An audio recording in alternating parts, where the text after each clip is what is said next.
Hello friends. आज हम discuss करते हैं कि स्मार्ट वर्क और हार्ड वर्क क्या होता है। हार्ड वर्क का मतलब है कि काम है तो बस करना है। कैसे करना है, कोई प्लानिंग नहीं है, कोई स्ट्रैटेजी नहीं है, बस शुरू कर दो। काम में लगे हैं 10 घंटे 12 घंटे कॉन्टिन्यूसली कर रहे हैं, आउटपुट आ रहा है नहीं आ रहा, बस लगे हैं, करते जा रहे हैं। और एंड में क्या होता है कि जब आउटपुट नहीं आता तो फ्रस्ट्रेट हो जाते हैं। और स्मार्ट वर्क क्या होता है? स्मार्ट वर्क होता है कि पहले आपने सोचा कि आज ये काम है, ये गोल है, उसके अकॉर्डिंगली आप उसकी प्लानिंग करते हो, स्ट्रैटेजी बनाते हो। और अगर किसी ने पहले से ऐसा कुछ किया हुआ है, ऐसा कोई काम किया हुआ है, तो उसके एक्सपीरियंस से समझते हो कि उसका उससे क्या रिजल्ट्स थे, उसको एक्सप्लोर करते हो। या आप अपने एक्सपीरियंस से सोचते हो कि अगर मैं ऐसे करूँ तो उसके ऐसा आउटपुट आएगा। मतलब आप उस तरह की स्ट्रैटेजी बनाने की कोशिश करते हो, अपना माइंड लगाते हो, अपना स्मार्ट माइंड लगाते हो।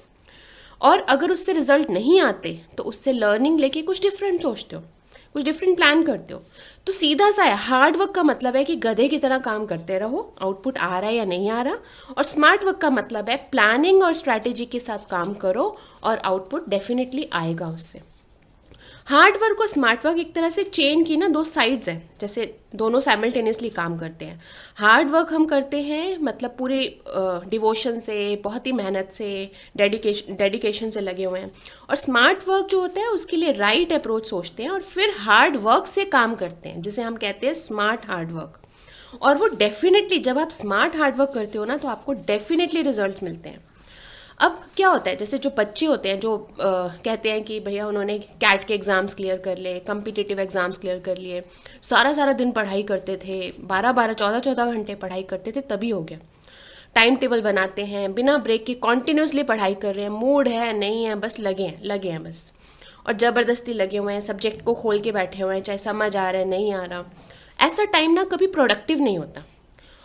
ऐसे बच्चों को क्या करना चाहिए, अगर उनको इस तरह से अपना टाइम टेबल फ्लेक्सिबल बनाना चाहिए। अगर बोरियत हो रही है किसी सब्जेक्ट से, पढ़ने का मन नहीं कर रहा, तो ऐसा सब्जेक्ट लो जिसका पढ़ने का मन कर रहा है। बीच बीच में ब्रेक ले लेके पढ़ाई करो ताकि आपकी पढ़ाई इफेक्टिव हो, आपका माइंड पूरी कॉन्सेंट्रेशन से आप पढ़ाई करो। साइंटिफिक अगर आप साइंस के हिसाब से चलो तो माइंड की कॉन्सेंट्रेशन 30 मिनट्स या 1 घंटे से ज़्यादा की नहीं होती है। आप 30 मिनट्स या 1 घंटे की प्रोडक्टिव काम करते हो, आपकी पूरी कंसंट्रेशन होती है। उसके बाद आपको थोड़ा ब्रेक लेना चाहिए। तो इफ़ेक्टिव पढ़ाई अगर आप देखोगे या इफ़ेक्टिव काम देखोगे, वो 25/5 का होता है। जैसे कि 25 मिनट आपने कॉन्टिन्यूसली पढ़ाई की, 5 मिनट का ब्रेक लो, चाहे पानी पी के आओ चाहे चाय पी के आओ, 5 मिनट अपने माइंड को रिचार्ज करो थोड़ा। फिर पूरा दिन आपके टोटल प्रोडक्टिव आवर्स 6 7 8 घंटे से ज़्यादा नहीं होते। उतना काम करने के बाद एंड में थोड़ा सा आप लंबा ब्रेक लो। लास्ट के 25 मिनट आप ये सोचो कि आपने पूरे दिन में क्या किया, पूरी एनालिसिस करो, क्या आपका आउटपुट आया। अपने पूरे पॉजिटिव थॉट से सोचो, जैसा भी आउटपुट आया उसको पॉजिटिव थॉट से सोचो, क्या आउटपुट ठीक आया। नहीं आया तो कोई बात नहीं, प्लानिंग करो, अगले दिन की स्ट्रैटेजी बनाओ। इस तरह से मत करो कि एक्सट्रीम आप सोच रहे हो ओहो आज तो कुछ आउटपुट आया ही नहीं, मेरा आज का दिन बेकार हो गया, कल मुझे और ज़्यादा पढ़ना है, और ज़्यादा टाइम टेबल स्ट्रिक्ट बनाना है। इस सब से कुछ नहीं होगा। इस सबसे सारा इम्पैक्ट आपकी बॉडी और ब्रेन पर ही पड़ेगा। पूरा दिन अगर आप ब्रेक नहीं लोगे, कोई फिजिकल एक्टिविटी नहीं करोगे, तो सारा इम्पैक्ट किस पर आएगा? आपके ब्रेन बॉडी एग्जॉस्ट हो जाएगी। तो सबसे ज़्यादा प्रॉब्लम वहाँ पर होगी। इससे तो अच्छा है कि जो वो ब्रेक ले रहे हैं उस ब्रेक को भी सही यूटिलाइज करें, अपनी हॉबीज़ और पैशन के अकॉर्डिंग माइंड को रिलैक्स करें। उससे उनका उतना ही, जितना भी वो एफर्ट लगा रहे हैं ना अपनी पढ़ाई में, वो उतनी प्रोडक्टिव होगी। इसी को कहते हैं स्मार्ट स्टडी। यानी कि मुश्किल पढ़ाई को भी आप आसान बनाकर, क्वालिटी टाइम देकर उसको सही से करो। भगवान ने हमें माइंड और बॉडी दी है, उसको रेस्ट दो और शार्पन करो। थोड़ा थोड़ा रेस्ट दे दे के आप शार्पन करो। तो हार्ड वर्क होता है मोर वर्क और मोर टाइम। स्मार्ट वर्क होता है lace work with less time and successfully accomplish that. आपके पास एक एग्जाम्पल लेते हैं, एक छोटा सा एग्जाम्पल। सपोज एक पर्सन के पास 2 लाख रुपए हैं। अब वो बंदा क्या करेगा? या तो वो ये करेगा, उस 2 लाख को संभाल के रखेगा, बैंक के एक अकाउंट में रखेगा, बस पढ़े हैं, कई साल से पढ़े हैं। दूसरा पर्सन क्या करेगा? स्मार्ट पर्सन ये सोचेगा इस 2 लाख रुपए में कैसे वो इन्वेस्ट करे कि इसका उसको 40-45% रिजल्ट्स मिले, या उससे उतना ज़्यादा उसमें मनी ऐड हो, अमाउंट बढ़ जाए। तो वो स्मार्ट थॉट प्रोसेस ये हुआ कि वो पर्सन तरीका सोच रहा है कि मैं किस तरह से इन्वेस्ट करूं कि पैसे बढ़ जाएं। इसी को कहते हैं स्मार्ट थिंकिंग। तो अपने नज़रिए को बदलने की ज़रूरत है, ब्रॉड माइंडेडली सोचने की ज़रूरत है। तो हम देखते हैं कि किस क्या क्या हमें करने की ज़रूरत है स्मार्ट वर्क के लिए, स्मार्ट थॉट के लिए, स्मार्ट काम करने के लिए, स्मार्ट थिंकिंग के लिए। सबसे पहले हमें हमेशा फ्लेक्सिबल थिंकिंग रखनी चाहिए, यानी कि आप देखोगे आजकल हर तरह के काम में टेक्नोलॉजी बदल रही है। हम हमेशा देखते हैं कि जो 5-6 साल पहले जिस तरह से काम होते थे, आज वो काम करने के तरीके बदले हुए हैं। नई टेक्नोलॉजी आई हुई है, नए तरीके से काम किए जा रहे हैं। तो हमारा माइंड हमेशा लर्निंग वाला होना चाहिए, यानी आपका हमेशा लर्निंग एटीट्यूड हो। आपके आसपास क्या हो रहा है, किस तरह की नई चीज़ें आ रही हैं, किस तरह के चेंजेस हो रहे हैं टेक्नोलॉजी में, आप उसमें अपडेटेड रहो और कॉन्स्टेंटली नई चीज़ें सीखते रहो। वो बहुत इंपॉर्टेंट है। दूसरा सेकंड पॉइंट आता है कि क्रिएटिव थिंकिंग, यानी कि आप बेटर आइडिया सोचो, कुछ नया करने का सोचो। अगर मान लो आप कोई बिजनेस करते हो, आपको बिजनेस में ही आपका चाहे जैसा भी चल रहा है बिजनेस, लेकिन आप ये सोचो कि उसमें आप नया क्या ट्राई कर सकते हो, उसमें आप नई चीज़ें क्या ला सकते हो। अगर कोई शॉपकीपर मान लो दुकान चला रहा है, वो अब उसे अब ये सोचना चाहिए कि इस दुकान में और इनकम हो, उसके लिए क्या करना चाहिए और क्या नई चीज़ें ला सकता है वो। जितने भी सक्सेसफुल इंसान हैं आपने देखा होगा, वो सीखते रहते हैं, नई नई चीज़ें देखते रहते हैं, नई नई चीज़ें एक्सप्लोर करते हैं। कुछ लोग हार के डर से कुछ नया ट्राई नहीं करते, रिस्क नहीं लेना चाहते लाइफ में, फेलियर का डर लगता है, मिस्टेक से डर लगता है कि मिस्टेक्स होंगी, टाइम वेस्ट होगा, टाइम खराब होगा, मनी लॉस हो जाएगी। इस तरह से तो जो काम कर रहे हैं वही करते रहो, इससे बेटर तो वही है। कुछ नया ट्राई नहीं करना चाहते। ऐसे लोग जो कुछ नया ट्राई नहीं करना चाहते, फिर वो उतना ऊपर आगे नहीं बढ़ सकते। आपने कभी रेस्टोरेंट गए होगे, आपने देखा होगा रेस्टोरेंट वाले भी नई नई डिशेस ट्राई करते रहते हैं। कुछ कॉकटेल्स बनाएंगे, कुछ मिक्स कर करके, अलग अलग चीज़ों को मिक्स करके नया वो बना बना के देते हैं, ताकि उनके पास कस्टमर्स और आएँ, उनको पसंद करते रहें और कस्टमर आते रहें, उन्हें कुछ यूनिक चीज़ मिले वहाँ पर। यही रीज़न है। तो हमेशा आप क्रिएटिव थिंकिंग रखो, जिसके लिए आप क्लियर रहो, फोकस्ड रहो और पूरी कंसंट्रेशन से सोचो कि क्या करना चाहिए। हर जगह जहाँ भी जा रहे हो अपना माइंड ओपन रखो, लर्निंग माइंड रखो, देखो क्या चल रहा है। और अगर 2-3 चीज़ों की थॉट्स मिला के या 2-3 चीज़ों को मिला के कुछ नया सोच सकते हो, उसको ट्राई करो। तो ये बहुत ज़्यादा इंपॉर्टेंट है किसी भी चीज़ के लिए, चाहे आप कोई बिजनेस कर रहे हो, चाहे कोई काम कर रहे हो, या कोई स्टूडेंट है, या जो भी है। आजकल सब लोग घर से काम कर रहे हैं। कोविड के टाइम पर वर्क फ्रॉम होम चल रहा है। अपना वर्क एनवायरनमेंट और काम करने का ढंग हम कैसे स्मार्ट कर सकते हैं, बिकॉज जब सारे लोग घर से काम कर रहे हैं, लोग काफ़ी एग्जॉस्ट हो रखे हैं कि बहुत काम है, काम हो नहीं पा रहा, चीज़ें सही से नहीं हो रही, बहुत प्रॉब्लम्स आ रही हैं, आउटपुट ठीक नहीं आ रहा। तो इसके लिए भी कुछ पॉइंटर्स हैं, उसको हम कैसे स्मार्टली घर से काम कर सकते हैं, कैसे अपना काम को इफ़ेक्टिव बना सकते हैं। सबसे पहली चीज़ है कि आप सुबह जल्दी उठो। अपने दिन की शुरुआत एक फ्रेश माइंड से सुबह जल्दी उठकर स्टार्ट करो। आपका दिन उतना ही बेटर, उतना ही जितना फ्रेश माइंड से शुरू करोगे ना, उतना ही दिन बेटर निकलेगा। दूसरा पॉइंट है कि सारा दिन आप कॉन्टिन्यूसली काम नहीं कर सकते, तो आप कुछ नया ट्राई करो। जैसे फॉर एग्जांपल आपका जो भी वर्किंग स्टाइल है, आपका कल तक जो भी रहा, आज का आप एक नया थोड़ा सा चेंज करके देखो अपने वर्किंग स्टाइल को।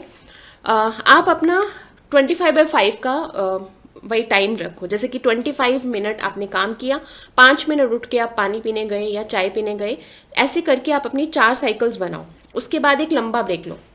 लंबा ब्रेक आप 30 मिनट्स 45 मिनट्स का लो, लंच करो, वो सब करो। फिर से 4 साइकिल का ऐसे ही 25/5 का करो, जिसमें आपको, ताकि आपके ब्रेन को, माइंड को थोड़ा सा रिलैक्स मिले। दूसरा, आज हमें प्रॉब्लम क्या होती है कि अगर बच्चे भी अगर अपना पढ़ाई कर रहे हैं, तो आजकल सोशल मीडिया की इतनी डिस्ट्रैक्शन है, ईमेल देख रहे हैं, मोबाइल देख रहे हैं, अपना फेसबुक देख रहे हैं। वही प्रॉब्लम हमारे वर्क एनवायरनमेंट में भी आई है। अगर आप देखोगे कि आप काम कर रहे हो, उधर से आपको कभी ईमेल का पॉपअप आ रहा है, कभी आपके फ़ोन पे टिक टिक बज रही है, आप फ़ोन देखने बैठ गए, तो ये सारी जो डिस्ट्रैक्शन है ना, ये अवॉइड करो। देखो, उसको मना नहीं कर रहे, आप चीज़ें करो, सब चीज़ करो, लेकिन एक प्रॉपर वे में करो। अपना पूरा फोकस लेके करो। जैसे ईमेल्स भी आ रही है, आप ऑफिस का काम कर रहे हो, ईमेल को चंक्स में देखो। यानी अगर आपने अपना सोचा है कि आपको ये 30 मिनट्स काम, 25-30 मिनट्स काम करना है, तो वो काम ही करो। उसके बाद आप ईमेल देखो।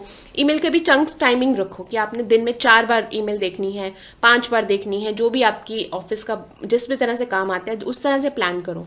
कि अब आप ईमेल 1 घंटे बाद ही देखोगे, अब आप मेल 2 घंटे बाद देखोगे, या आपको फ़ोन देखना है, फ़ोन बार बार आपको आ रहा है, तो ठीक है, आप अपना एक रख सकते हो कि इसमें मुझे डिस्टर्बेंस होती है, आप मैसेज करोगे कि मैं थोड़ी देर में कॉल करूँ।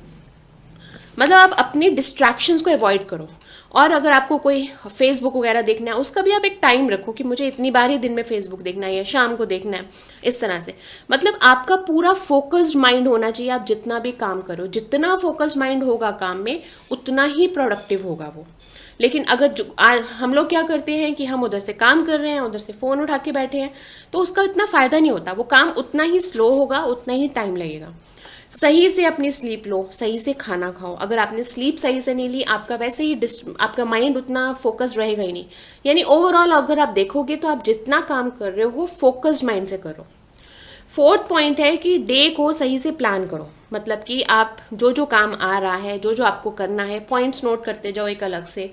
आप अपना पूरा डे सही से प्लान करते हुए जाओ। आप जो भी प्रायोरिटी वर्क है उसको पहले लिख लिया, उस तरह से।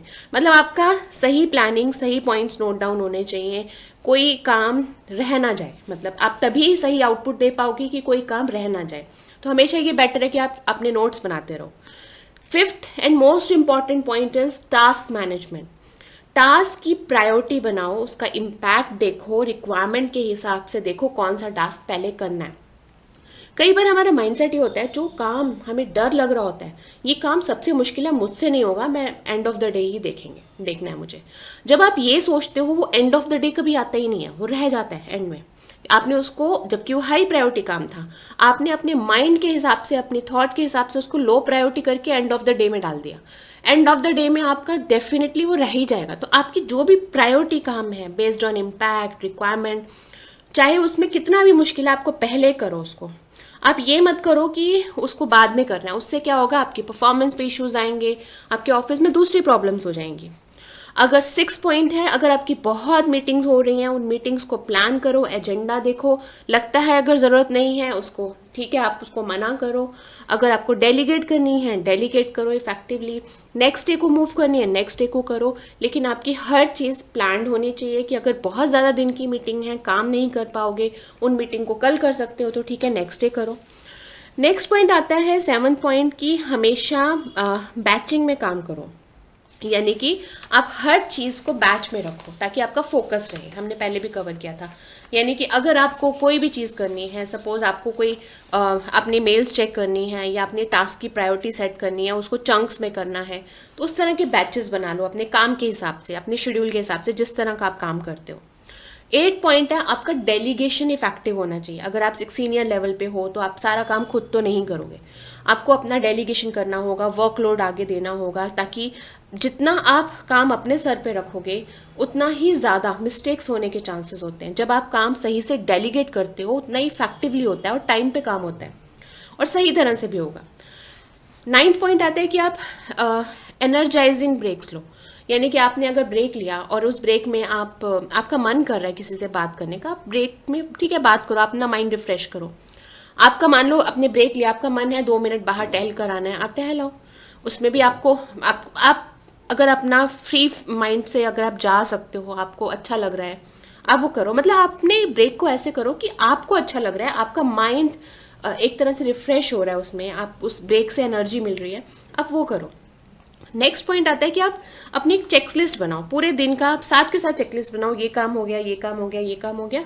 अब ज़रूरत पड़ने पर कोई चेंज करना है, मान लो आपको लंच टाइम में आपको लगा आधा दिन बीत चुका है, मुझे कुछ चेंजेस करने हैं, अब उस हिसाब से चेंज करो ताकि आपका जो भी पूरा डे का काम है वो इफेक्टिव हो।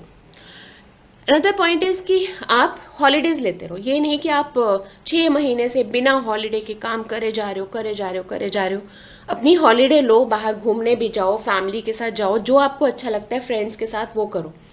लेकिन आप थोड़े थोड़े बीच में ब्रेक भी लो, नहीं तो आपका माइंड एग्जॉस्ट हो जाएगा और जितना माइंड एग्जॉस्ट होगा उतना ही आप प्रोडक्टिव काम नहीं कर पाओगे।